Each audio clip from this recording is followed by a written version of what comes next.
Akashvani COVID-19 fact check ప్రత్యేక వార్తలు చదువుతున్నది గద్దె దుర్గారావు. కరోనా నిర్మూలన కోసం భారత్ బయోటెక్ తయారు చేస్తున్న కోవాగ్జిన్ వ్యాక్సిన్ ప్రయోగాలు ప్రస్తుతం 2వ దశలో ఉన్నాయి. భారత వైద్య పరిశోధన మండలితో కలిసి జరుపుతున్న ఈ ప్రయోగాలలో వినియోగిస్తున్న వాలంటీర్ల సంఖ్యను సగానికి కుదించాలని భారత్ బయోటెక్ నిర్ణయించింది. తొలి దశ ప్రయోగాలలో 350 మంది వాలంటీర్లను వినియోగించిన భారత్ బయోటెక్ రెండో విడత ప్రయోగాల కోసం ఏకంగా 750 మందిని వాలంటీర్లను ఎంపిక చేసుకుంది. అయితే మూడో దశలో వీరి సంఖ్యను ఏకంగా సగానికి సగం తగ్గించి 380 మంది వాలంటీర్లపైనే ప్రయోగాలు చేయాలని నిర్ణయించింది. దానివల్ల ప్రయోగాల నిర్వహణలో వేగం పెరుగుతుందని భారత బయోటెక్ శాస్త్రవేత్తలు భావిస్తున్నారు. వాలంటీర్ల సంఖ్యను కుదించిన భారత బయోటెక్ ప్రయోగాలు నిర్వహిస్తున్న ప్రదేశాల సంఖ్యను కూడా తగ్గించుకుంది.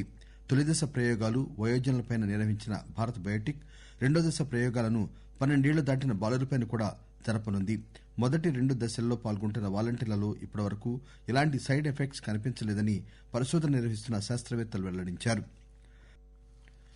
కరోనా తర్వాతి కాలంలో డేటా సైంటిస్టులకు డిమాండ్ భారీగా పెరగనుందని చెబుతున్నారు. ఐటీ, బ్యాంకింగ్ రంగాల్లోనే కాకుండా retail, health care, scientific research, automobile, agriculture సెక్టార్లలో కూడా డేటా సైంటిస్టుల అవసరం బాగా పెరగనుందని నిపుణులు అంటున్నారు. కోవిడ్ వచ్చిన తర్వాత ప్రజలు ఎక్కువగా ఆన్లైన్ కు అలవాటు పడుతున్నారు. దీనితో మరింత డేటా విశ్లేషణ చేయాల్సి ఉంటుంది. దానితోనే డేటా సైంటిస్టులకు డిమాండ్ పెరుగుతుందని నిపుణుల అంచనా. అలాగే తాజాగా ఎడిటెక్ కంపెనీ గ్రేట్ లెర్నింగ్ చేసిన ఓ సర్వేలో ఆగస్టు 2020 చివరికి సుమారు 93,500 డేటా సైన్స్ ఉద్యోగాలు ఖాళీగా ఉండడం గమనార్హం. సూపర్ మార్కెట్లో షాపింగ్ చేస్తున్న ఒక మహిళ ముఖానికి మాస్క్ లేకుండా తుమ్ముతూ, శీతల పానీయం బాటిల్లో ఉమ్ముతూ, అక్కడి షెల్ఫ్ లోని అన్ని వస్తువులను తాకుతూ ఇష్టం వచ్చినట్టు ప్రవర్తిస్తున్న వీడియోలు సోషల్ మీడియాలో షేర్ అయ్యాయి. వాయువ్య ఢిల్లీ పీతంపురాలోని రాణిబాగ్ రిలయన్స్ స్టోర్లో ఈ వీడియో రికార్డయింది. కానీ ఫ్యాక్ట్ చెక్ లో తేలిందేంటంటే ఆ మహిళ మతిస్థిమితం లేదన్నదని, 10 ఏళ్లుగా చికిత్స పొందుతోందని రాణిబాగ్ పోలీసులు తెలిపారు.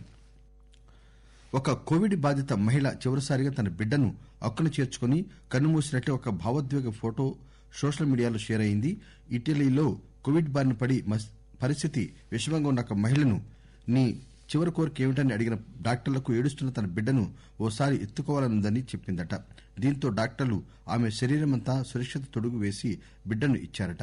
తల్లి తనను హత్తుకోగానే బిడ్డ ఏడుపు ఆపేయడం, ఆ తల్లి తృప్తిగా కన్నుమూయడం జరిగిపోయిందట. ఇది ఆ పోస్టు సారాంశం. అయితే అది నిజం కాదని, ఆ ఫోటో కరోనాకు సంబంధించింది కాదని ఫ్యాక్ట్లీ కనుగొంది. 1997 నుంచి ఈ ఫోటో ఇంటర్నెట్ లో ఉందని తేల్చింది. అలా పాత ఫోటోను ఇప్పటి కోవిడ్ పరిస్థితికి ఆపాదించి షేర్ చేస్తున్నారని వెల్లడించింది.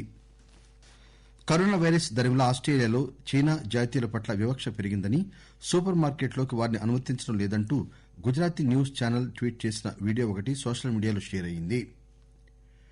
టీవీ9 గుజరాత్ ట్వీట్ చేసిన ఈ వీడియోలో చైనాకు చెందిన ఒక భార్యాభర్తల జంట తమను లోపలకు అనుమతించనందుకు సూపర్ మార్కెట్ కు చెందిన వ్యక్తితో గొడవ పడుతున్నట్టుగా ఉంది. కానీ ఆ క్లెయిమ్ నిజం కాదని, బేబీ ఫుడ్ అక్రమంగా దాచిపెట్టినందుకు ఆ ఇద్దరు షాప్ యజమానితో వాగ్వివాదానికి దిగి వీడియోకు అలా వక్రభాష్యం చెప్పారని ఆల్ట్ న్యూస్ ఫ్యాక్ట్ చెక్ వెల్లడించింది. ఇటలీ ప్రజల కోవిడ్-19 అదుపులోకి రాదన్న నిరాశ నిస్పృహతో మిలాన్ లోని ఒక మసీదు ముందు నిలబడి ప్రపంచానికి వీడ్కోలు చెప్పేస్తున్నట్టుగా వీడియో ఒకటి సోషల్ మీడియాలో షేర్ అయింది. కానీ ఆ వీడియో 2019 నవంబర్ 26 నుంచి ఇంటర్నెట్ లో ఉందని ఫ్యాక్ట్ కనుగొంది. వీడియోలో ఉన్న జనం బెల్లా సియావో అనే నిరసన తెలిపే ఒక ఇటలీ జానపద గీతాన్ని పాడుతున్నట్టుగా ఉంది. ఆ వీడియోను ఇప్పుడు కోవిడ్ కు జోడించి షేర్ చేసినట్టు తేలింది.